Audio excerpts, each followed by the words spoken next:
Olá, shalom a todos, como é que vocês estão? Vamos dar início à nossa aula de Cristologia, amém? Vamos orar ao Senhor nesse momento.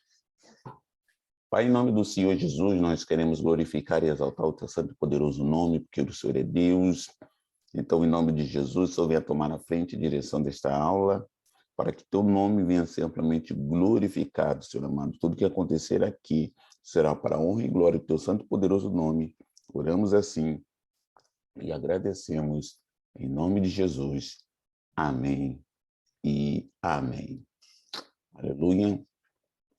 Pois bem, nós vamos estudar Cristologia, entender o que é Cristologia, entender melhor sobre o Cristo, nosso Senhor e Salvador, tá? E vamos adentrar dentro dessa questão. Então, começando, você está vendo aí na sua tela uma citação de Pannenberg, né?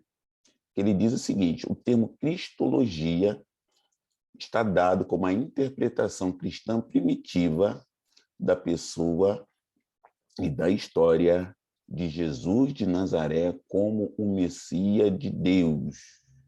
Tá? Então, a Cristologia é o estudo sobre Jesus Cristo, tá? O Messias de Deus, o Elohim de Deus, o enviado de Deus.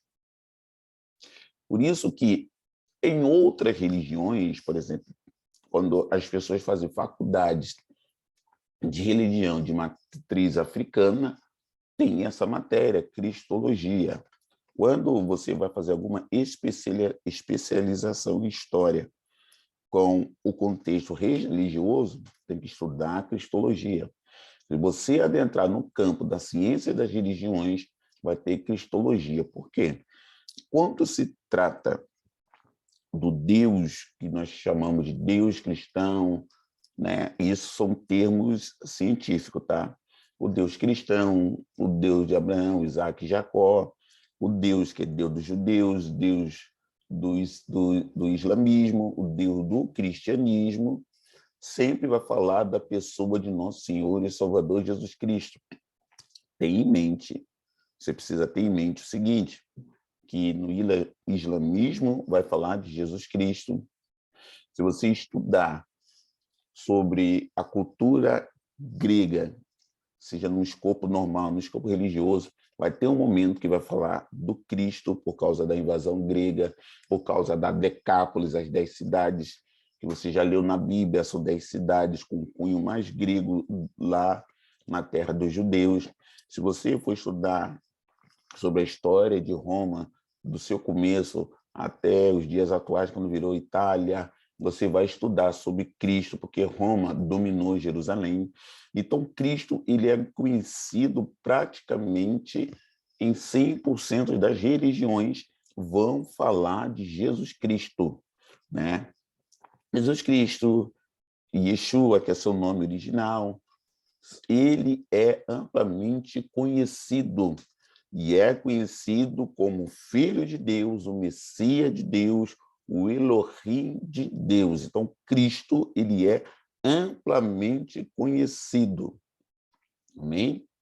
Então, a partir dessa afirmativa de Pannenberg, podemos entender este termo com o estudo sistemático da pessoa de Cristo, de uma maneira profunda.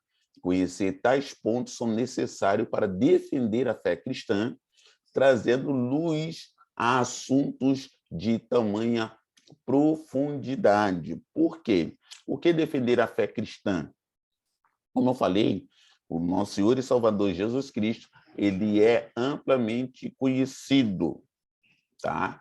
Agora, as pessoas se relacionar com a pessoa dele ou não é uma outra história, né? Por exemplo, a maioria aqui deve ter tido um contato ou com o catolicismo ou com religião de matriz africana, que nós chamamos de candomblé, ubanda, onde se vê também a pessoa do Cristo ali. Agora, nós vamos se aprofundar aí com isso. Você vai ter ferramentas, até mesmo na hora de você evangelizar, conversar com alguém. E dentro desse escopo sociopolítico que nós vivemos, nós precisamos entender sobre o Cristo. Independente do seu escopo político, o Cristo ele é conhecido também dentro desse escopo, porque existe a teologia negra, existe a teologia da libertação, existe a teologia social. Então, dentro desses escopos, sempre vão pegar a pessoa de Cristo para tentar defender um ponto ou outro, mas aqui nós vamos defender o ponto bíblico da pessoa de nosso Senhor e Salvador Jesus Cristo. Por isso, você precisa, você tem apostila, você pode estar lendo, relendo, e você precisa estudar e entender a pessoa do Cristo. Então, vamos lá. A pergunta de Cristo aos seus discípulos, lá em Mateus 16:15, é: e vós? Quem dizeis que eu sou? Tá? Então, você já está aí, já escreve essa pergunta, tá? E esse é o primeiro trabalho que eu estou passando. Eu preciso que você me envie, tá, irmão? Eu preciso mesmo. Isso vai mostrar o seu interesse nesse curso. Quem é Jesus Cristo para você? Você pode digitar, me mandar, tanto pelo WhatsApp ou pelo meu e-mail, entendeu? Você pode escrever, quando eu estiver na Kadosh eu pego, mas eu preciso que você me mande isso. E vós, quem diz que eu sou? Quem é Jesus Cristo para você? Sim, vamos seguir. Muito embora seja uma pergunta simples, ela é muito profunda e é de grande importância para a fé cristã, né? Quem é Jesus Cristo? Saber quem ele é. A gente precisa saber, definir, passar para as pessoas quem é Jesus Cristo. Pedro, ele só conseguiu responder por causa de uma revelação divina. Pedro recebe uma revelação divina e aí ele consegue responder. Porque Pedro, ele responde: tu és o Cristo, o Filho do Deus vivo.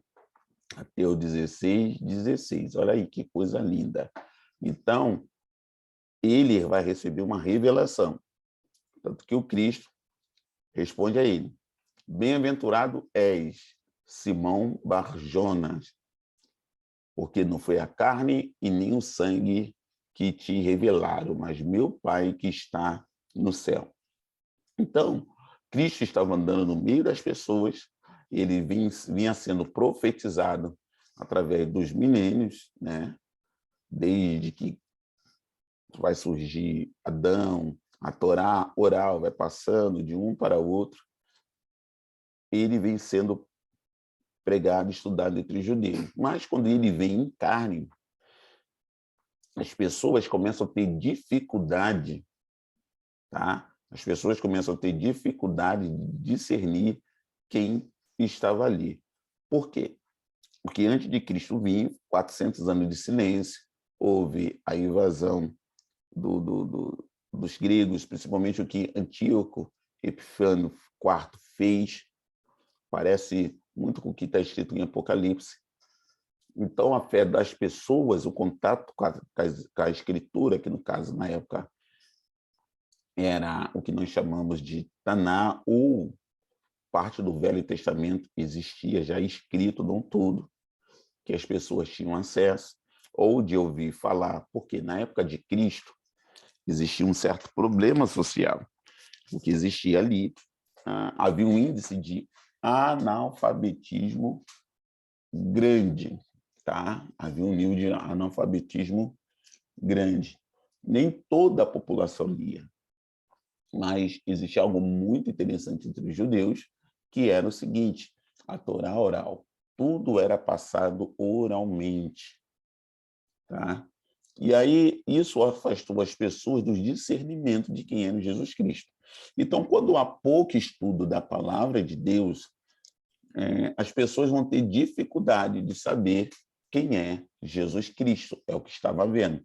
Por isso que Pedro ele recebe uma revelação profunda e discerne, Deus estava mostrando. Então, além de nós estudarmos a palavra, nós precisamos estar abertos às revelações que Deus nos dá para nós entendermos e discernirmos o que está acontecendo. Então, por isso que Jesus diz, bem-aventurado és tu, Shimon Bar-Jonas, seria algo como Simeão, porque não foi a carne nem o sangue que te revelou, mas meu Pai que está nos céus. No Evangelho de João, nós lemos, lá em João 14, dos 6 ao 11, diz assim, respondeu-lhes Jesus, eu sou o caminho, a verdade e a vida, ninguém vem ao Pai a não ser por mim. Isso é muito bom, porque bate com o que está escrito lá no primeiro capítulo de João, que todo aquele que o recebeu teve o poder de se tornarem filhos de Deus. Um adendo.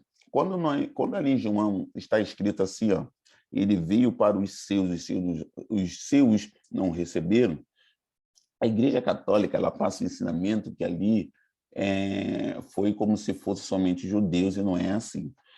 O que está escrito em grego, a palavra que está lá é a palavra que vai nos dizer sobre esse ver que não eram os seus, não era somente os judeus, mas toda humanidade. Tá? Aí por isso que está escrito que ele veio para os seus não receberam, mas todo enquanto receberam, tiveram o poder de se tornarem filhos de Deus. Por isso que Jesus fala que ele é o caminho. Se você recebeu o poder para se tornar filho de Deus, então existe um caminho. Somos nós que temos que nos tornarmos, mas para nos tornarmos, precisa-se de um caminho, tá? Então, por exemplo, e veio para o seu, o que era seu ou seus, né? A palavra grega aqui é ídios, que vai significar aqui me pertence, aquilo que me é próprio, aquilo que me é peculiar. Então, a gente sabe que a própria Bíblia diz que tudo foi criado por ele e para ele. Então, tudo pertence a quem? A ele. Se tudo pertence a ele, quando ele vem para que é seu, é somente os judeus? Não, pela própria Bíblia, o contexto vai dizer o seguinte, tudo pertence a ele. Então foram todos que não o receberam. Ele veio, ninguém o reconhece, poucos vão reconhecê-lo, e João vai escrever isso tardiamente, que é tardiamente, após a morte do Cristo. E aí ele começa, olha, veio para que era os seus, mas os seus não receberam, ou seja, ninguém entendeu que o Cristo ele veio. Porque quando o Cristo veio, existiam 3 povos, no mínimo, ali. Existia gregos, Decápolis, romanos, quem comandava tudo ali, e os próprios judeus. Então, nós tínhamos 3 povos, no mínimo, ali. Fora outros povos que conviviam ali em minoria, mas conviviam naquele escopo, naquele contexto. Então, quando Cristo diz que, perdão, quando João diz que ele veio para o que era seu e os seus não receberam, né, está falando de toda a humanidade. Por isso que, quando a Bíblia vai dizer, e todo aquele que o recebeu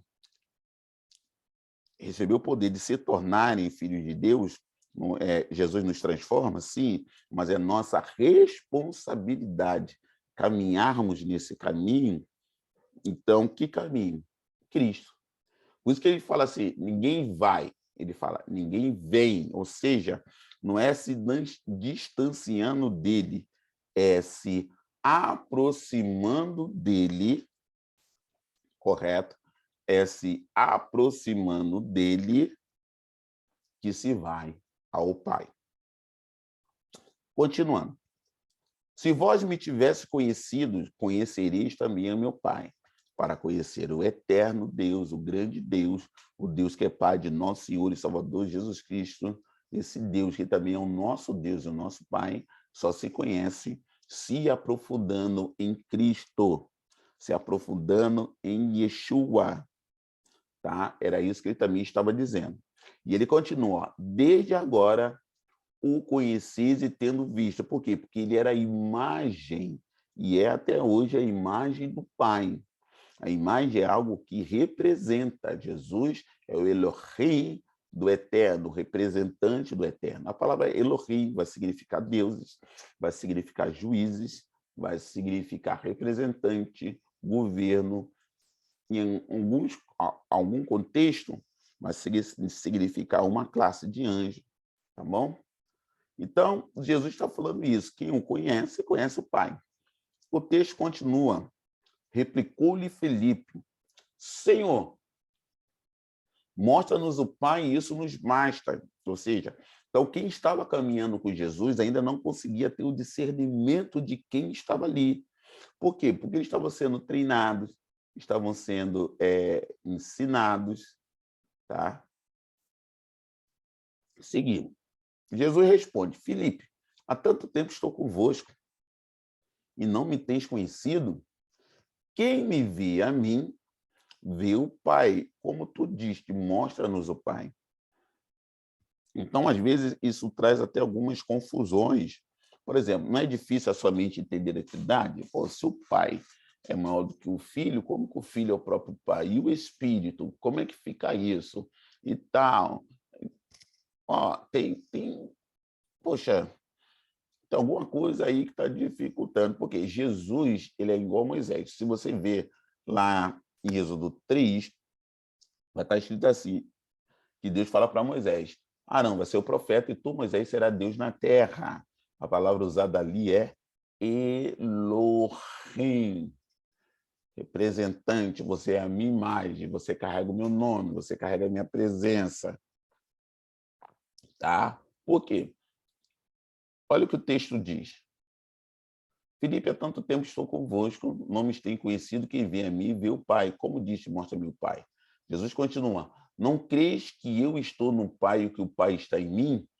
As palavras que eu vos digo, não as digo por mim mesmo, mas o Pai que permanece em mim faz as suas obras. Crede-me que estou no Pai e o Pai em mim, crede-me ao menos por causa da mesma obra. Então você vai ver que Jesus vai falar algo parecido lá em João 17, ele fala assim, Pai, que eles sejam um em mim, assim como eu sou um contigo. Que eles sejam um em mim, assim como eu sou um para contigo.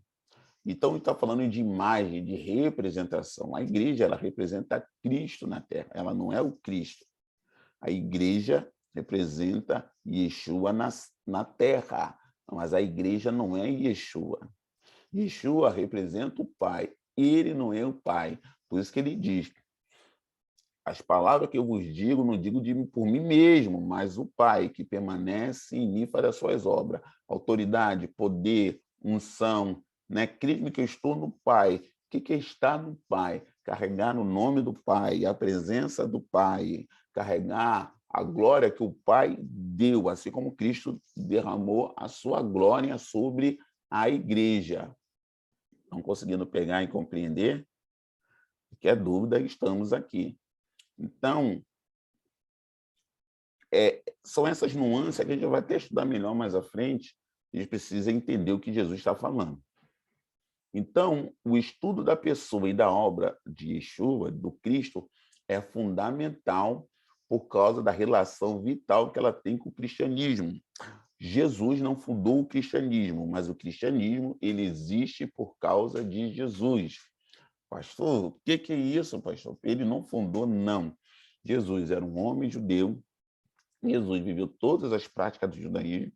Jesus vai falar lá em Mateus 5, eu não vim desfazer a lei, eu vim cumprir a lei, ele cumpriu. Você não vai ver momento nenhum Jesus desfazendo a lei. Tá? É uma coisa da Igreja Católica para afastar as pessoas da verdade. Ah, Jesus quebrou a lei. Ah, Deus deixou Israel de lado e abraçou a gente. Não. Tanto que você vê que Paulo diz que nós somos enxertados. Então, Cristo não era um judeu. Quando você, por exemplo, você vai ver naquela passagem da mulher do fluxo de sangue, que toca na orla de Jesus, O pessoal olha do vestido, não, ela toca no talit. Era normal se usar talit naquela época, entendeu? Porque Jesus era judeu, então ele usava o talit. Quando ele entra ali, quando a gente vai ler que ele entra na sinagoga para ler os escritos, ele cobre a cabeça dele com talit. Então Jesus era um judeu, tá? Viveu todo o judaísmo, tudo, entendeu?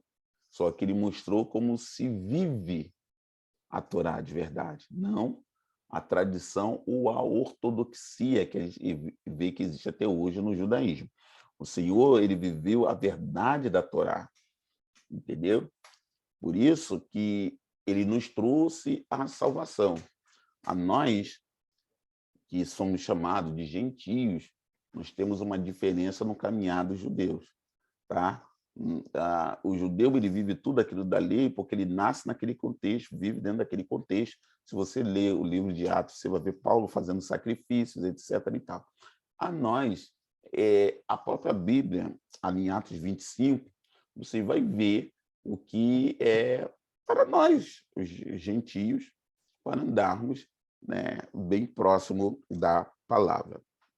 Então, vamos ler Colossenses, capítulo 1, do versículo 26 ao 28, diz assim, ó: o mistério que esteve oculto desde todos os séculos, em todas as gerações, e que agora foi manifesto aos seus santos, aos quais, Deus que fazia conhecer são a riqueza da glória desse ministério entre os gentios, que é Cristo em vós, de esperança da glória. Cristo dentro de nós, a imagem de Jesus Cristo dentro de nós, a imagem do Cristo dentro de nós, a esperança da glória, a quem anunciamos, admoestando a todo homem, ensinando a todo homem toda a sabedoria, para que apresentemos todo o homem perfeito em Jesus Cristo. Tá? Então, Deus, através do Cristo, ele veio trazer a realidade, a esperança da glória, um plano perfeito da redenção e da salvação, trazendo à humanidade a restauração do que o Senhor criou no Éden. Isso tudo através do Cristo. Por isso que a sabedoria para falar do Cristo, ensinar do Cristo, vem do estudo sistemático das Escrituras e através das relações, através do jejum, através da oração com o Cristo. Amém? E para terminarmos essa primeira parte, acho que não saímos nem da primeira folha. Porém, antes de estudarmos a pessoa de Cristo, iremos ver as comprovações reais da sua existência. Cristo teria realmente vindo ao mundo? Como comprovar isso?